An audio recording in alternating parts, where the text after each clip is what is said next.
An encounter of a special kind. एका विशेष प्रकारची गाठभेट. My father was a medical professional working for a private company in Raniganj in West Bengal. माझे वडील पश्चिम बंगालमधील राणीगंज येथील एका खासगी कंपनीत वैद्यकीय व्यावसायिक म्हणून काम करत होते. The officers of the company were housed in individual bungalows inside a large campus. Our house was in a corner of the campus. कंपनीच्या अधिकाऱ्यांना एका मोठ्या कॅम्पसमध्ये स्वतंत्र बंगले दिले होते. आमचे घर याच कॅम्पसच्या एका कोपऱ्यात होते. The officers' club was adjacent to the boundary wall of our garden. The compound was luxurious with green grass, colorful flowers, and a host of tall and majestic trees.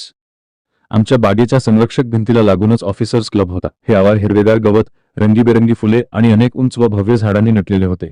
The seasonal vegetables in the kitchen gardens of the households and the magnificent trees constantly attracted squirrels and many species of birds. A group of langurs had even made their den in a asotha tree nearby. घरोघरी परसबागेत लावलेल्या हंगामी भाज्या आणि ती भव्य झाडे खारींना आणि विविध पक्ष्यांना नेहमीच आकर्षित करत असत. इतकेच नाही तर जवळच असलेल्या एका पिंपळाच्या झाडावर वानरांच्या टोळीने आपला मुक्काम ठोकला होता. They had all become a part and parcel of our existence and daily life. हे सर्व प्राणी आणि पक्षी आमच्या अस्तित्वाचा आणि दैनंदिन जीवनाचा एक अविभाज्य भाग बनले होते. A small incident on a Saturday afternoon left a profound effect on me and unfolded before my eyes a whole new dimension to the wonders of God's creation. शनिवारी दुपारच्या एका लहानशा घटनेने माझ्यावर खोलवर परिणाम केला आणि ईश्वराच्या निर्मितीतील चमत्कारांचा एक नवा पैलू माझ्या डोळ्यांसमोर उघडला. It was a few days into the Puja vacation. पूजेच्या सुट्ट्या सुरू होऊन काही दिवस झाले होते. Just like for any other child, the holidays provided an opportunity for me to become engrossed in various magazines and story books published specially for children in the festive season. इतर कोणत्याही मुलाप्रमाणेच सणासुदीच्या काळात खास मुलांसाठी प्रकाशित होणारी विविध मासिके आणि गोष्टींच्या पुस्तकांमध्ये दंग होण्याची संधी या सुट्ट्यांमुळे मला मिळाली होती. After a hearty lunch, my parents and my younger sisters lay down for an afternoon nap and I settle down with a story book. पोटभर दुपारचे जेवण झाल्यावर माझे आई वडील आणि धाकट्या बहिणी दुपारच्या झोपेसाठी आडव्या झाल्या आणि मी एका गोष्टीचे पुस्तक घेऊन बसलो. The quiet afternoon presented the perfect backdrop for reading an adventure story. ती शांत दुपार एखादी साहसी कथा वाचण्यासाठी अगदी योग्य पार्श्वभूमी निर्माण करत होती. The silence was occasionally broken by the sound of my family snoring, the intermittent chirping of house sparrows, the harsh cawing of a crow and the shrill call of a kite flying high above the ground. घरातल्यांच्या घोरण्याचा आवाज, चिमण्यांची मधूनच होणारी चिवचिव, कावळ्यांची कर्कश कावकाव आणि आकाशात उंच उडणाऱ्या घारीची तीक्ष्ण आरोळी यामुळे ती शांतता मधून भंग पावत होती. Minutes ticked by. I became deeply absorbed in the book. मिनिटे सरकत गेली आणि मी त्या पुस्तकात पूर्णपणे गढून गेलो. Suddenly I heard a group of street dogs barking furiously in the distance. अचानक मला लांबून भटक्या कुत्र्यांच्या टोळीचा जोरात भुंकण्याचा आवाज आला. I chose to ignore the commotion, thinking that pack of dogs might have cornered a hapless pig.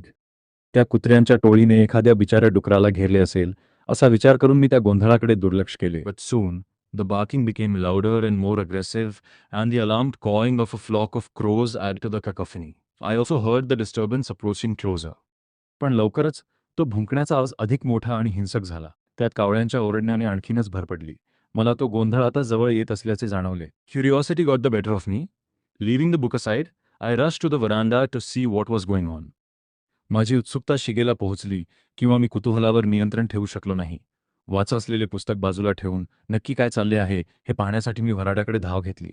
I glanced towards the roof of the clubhouse and saw something horrible.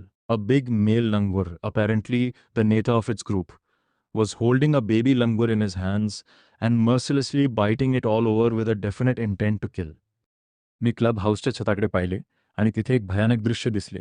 एक मोठा नर लंगूर, जो कदाचित त्या टोळीचा म्होरक्या असावा, त्याने एका पिलाला आपल्या हातात धरले होते आणि मारून टाकण्याच्या उद्देशाने तो त्या पिलाला निर्दयपणे मर्सिलसली चावत होता. The helpless mother of the baby and other lesser members of the langur group were scattered on the roofs of the buildings nearby, watching the baby being killed.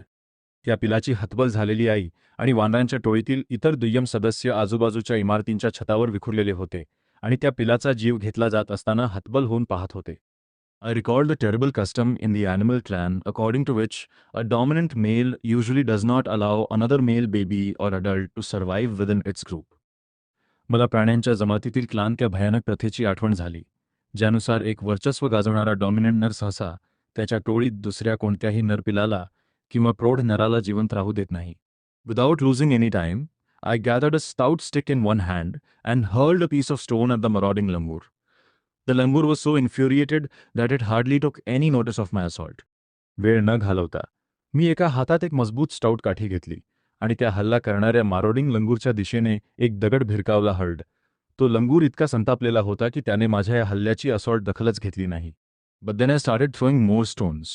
The dogs on their part raise their pitch of cry. पण मग मी आणखी दगड फेकायला सुरुवात केली. दुसरीकडे कुत्र्यांनीही त्यांच्या भुंकण्याचा आवाज वाढवला. The changed circumstances and the sudden unexpected attack from unknown quarters forced the langur to drop the baby from the sloping roof over the veranda. बदललेली परिस्थिती आणि एका अनोळखी ठिकाणाहून झालेल्या अचानक हल्ल्यामुळे त्या लंगूरला पिलाला व्हराड्यावर असलेल्या उतरत्या छतावरून खाली सोडणे भाग पडले. The baby was listless and appeared to be dead. As its body started to slide down, the excitement of the pack of dogs grew manifold at the prospect of a good kill and meal. ते पिल्लू निर्जीव bye शक्तीहीन listless झाले होते आणि जणू मेल्यासारखेच दिसत होते.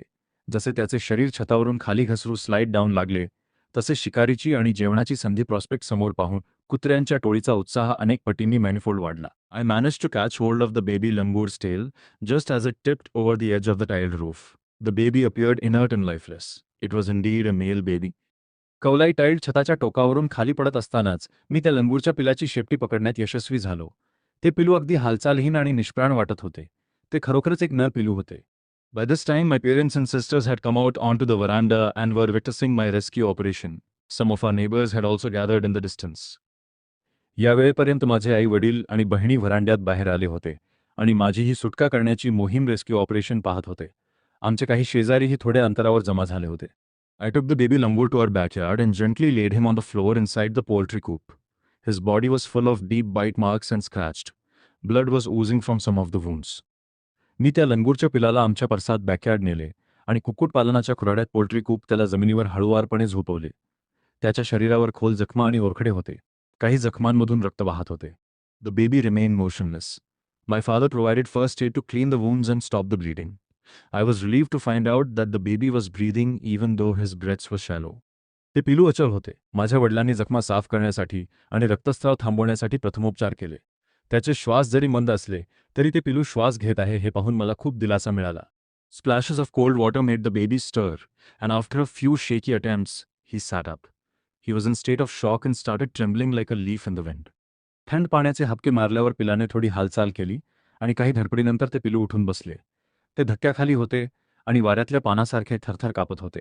His two little twinkling eyes welled up with tears and he started to sob with a muffled cry, just like a human child would after experiencing trauma. त्याच्या दोन छोट्या चमकणाऱ्या डोळ्यांत अश्रू दाटून आले आणि तो हुंके देऊन रडू लागला. अगदी एखाद्या मानवी मुलाला मोठा धक्का बसल्यानंतर ते जसे रडते तसाच तो रडत होता. I offered him a peeled banana which he accepted with his unsteady hand and began taking hesitant bites. मी त्याला सोललेले केळे दिले, जे त्याने त्याच्या थरथऱ्या हाताने घेतले आणि तो साशनपणे त्याचे छोटे घास घेऊ लागला. Suddenly, I had an uncanny feeling of being watched. I turned away from the coop and looked up. There sat the mother langur on our kitchen roof, watching every move I made. अचानक मला कोणीतरी बघत असल्याचा एक विलक्षण भास झाला. मी खुराड्यापासून वळलो आणि वर पाहिले. आमच्या स्वयंपाकघराच्या छतावर ती आई लंगूर बसली होती आणि माझ्या प्रत्येक हालचालीवर लक्ष ठेवून होती. She simply sat there quietly, as if convinced that no harm was being done to her child. ती तिथे अगदी शांतपणे बसली होती, जणू तिची खात्री पटली होती की तिच्या पिलाला कोणतीही इजा केली जात नाहीये. Immediately the mother descended on the floor of the coop and picked up the baby in her arms. She gave the baby a thorough body inspection to check his eyes and then cuddled him tightly in her bosom. त्वरित ती आई खुराड्याच्या जमिनीवर खाली उतरली आणि तिने पिलाला आपल्या कुशीत घेतले. जखमा तपासण्यासाठी तिने पिलाच्या शरीराची नीट पाहणी केली आणि मग त्याला आपल्या छातीशी घट्ट कवटाळले. The mother sat still with the baby in her lap for a few minutes. It was almost as if she was pondering over her options and trying to figure out how she could keep the baby safe from further assault. आई लंगूर काही मिनिटे आपल्या पिलाला मांडीवर घेऊन शांत बसली, जणू काही ती तिच्यासमोर असलेल्या पर्यायांचा विचार करत होती. पॉन्डरिंग आणि आपल्या पिलाला पुढील हल्ल्यांपासून कसे सुरक्षित ठेवता येईल याचा मार्ग शोधत होती. For a few seconds the mother langur looked straight into my eyes. Even today, I cannot forget that look in her eyes, showering silent gratitude on me for saving her child. काही सेकंदांसाठी त्या मादी लंगूरने थेट माझ्या डोळ्यात पाहिले. आजही मी तिच्या डोळ्यातील ते भाव विसरू शकत नाही. आपल्या पिलाला वाचवल्याबद्दल ती जणू माझ्यावर मूक कृतज्ञतेचा वर्षाव करत होती. I was overwhelmed by the emotion, the sentiment, and the way she said thanks to me. There sat a universal mother holding a stricken child in her lap. तिच्या भावना, तो हळवेपणा आणि तिने ज्या पद्धतीने माझे आभार मानले त्याने मी भारावून गेलो. तिथे एक विश्वव्यापी युनिव्हर्सल माता आपल्या पीडित बाय जखमी स्ट्रिकन पिलाला मांडीवर घेऊन बसली होती. Then, in a flash, she jumped with her baby clinging to her belly and reached our kitchen roof. She surveyed the area for the vicious male langur and then leapt away in the direction opposite to the place of the violent encounter. मग एका क्षणात तिने आपल्या पोटाला चिकटलेल्या पिलासह उडी मारली आणि आमच्या स्वयंपाकघराच्या छतावर पोहोचली. तिने त्या दुष्ट विशेष नरलंगूरचा आजूबाजूला शोध घेतला आणि नंतर जिथे हा हिंसक हल्ला झाला होता त्याच्या विरुद्ध दिशेला उडी मारून ती निघून गेली. The brief meeting with the mother and the baby langur convinced me that interspecies communication and mutual trust is indeed a reality, and should anyone strike the right chord, the relationship hums into action. आई आणि पिल्लू लंगूर सोबतच्या त्या छोट्याशा भेटीने माझी खात्री पटली की दोन भिन्न प्रजातींमधील संवाद आणि परस्पर विश्वास हे खरोखरच वास्तव आहे. जर कोणी योग्य भावनांना हात घातला, योग्य तार छेडली, तर ते नाते सक्रिय होते, hums into action. The mother langur showed me that food was not the only means of communication between man and animal, but that there were other means of establishing a bond through trust, compassion, and mutual understanding. त्या मादी लंगूरने मला दाखवून दिले की माणूस आणि प्राणी यांच्यातील संवादाचे माध्यम फक्त अन्नच नाही, तर विश्वास, दयाबाय, अनुकंपा, कंपॅशन आणि सामंजस्याद्वारे देखील एक अतूट नाते निर्माण करता येते. 55 years have passed since that day. I am now 70 years old, but I still fondly remember that encounter of a special kind. त्या घटनेला आता 55 वर्षे उलटून गेली आहेत. मी आता 70 वर्षांचा आहे.